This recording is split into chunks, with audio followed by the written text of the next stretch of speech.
అండి welcome to Swapna Shetty vlog. నేను మీ స్వప్న. అమ్మ వాళ్ళ పొలంకి వచ్చేసానండి. ఈరోజు చాలా రోజులు అవుతుంది పొలం చూడక. ఇప్పుడు వచ్చాను మళ్ళీ. అయితే చూడండి ఎంత బాగుందో ఇక్కడ వాతావరణం అయితే చాలా బాగుంది.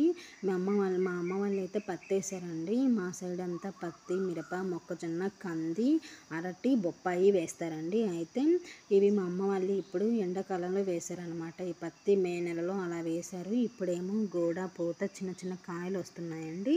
ఇవి మాకు ఎండాకాలంలో కూడా నాగార్జున సాగర్ దగ్గరగా ఉండడం వల్ల మాకు నీళ్ళు ఎక్కువగా వస్తాయండి. ఎప్పుడు కూడా నీళ్ళు అవైలబుల్గానే ఉంటాయి.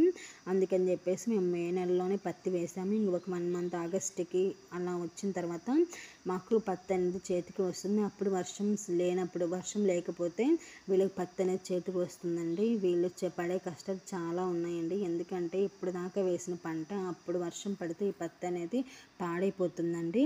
అమ్మ వాళ్ళు అయితే ఇప్పుడు దాకా ఒక 3 మంత్స్ నుంచి వీళ్ళు చేస్తూనే ఉన్నారు. వీళ్ళైతే 365 రోజులు చేస్తారండి. వీళ్ళు ఇలా చేస్తేనే మనకు సిటీలో ఉన్న వాళ్ళకి మనకు కూరగాయలు అలా అన్నీ దొరుకుతున్నాయి. రైతు నుంచే కదండి మనకు అన్నీ వచ్చేది. వీళ్ళు కష్టపడితేనే మనం మంచిగా ఉంటాము. అయితే మా నాన్న రైతు పని చేస్తారండి. మా నాన్న ఎప్పుడు పంటలు వేస్తూ ఉంటారనమాట. ఇప్పుడు నీరు నత్రజని చల్లడానికి వచ్చాము. అలానే మా నాన్న అయితే ఇక్కడ మా అమ్మ వాళ్ళని అయితే ఇక్కడే పంటలు పండించి వీళ్ళు కూరగాయలు వీళ్ళే బయట నుంచి కొనుక్కోకుండా ఇంట్లోనే యూస్ చేసుకుంటారండి. అలా మన ఛానల్ సబ్స్క్రైబ్ చేసుకోండి ఫ్రెండ్స్.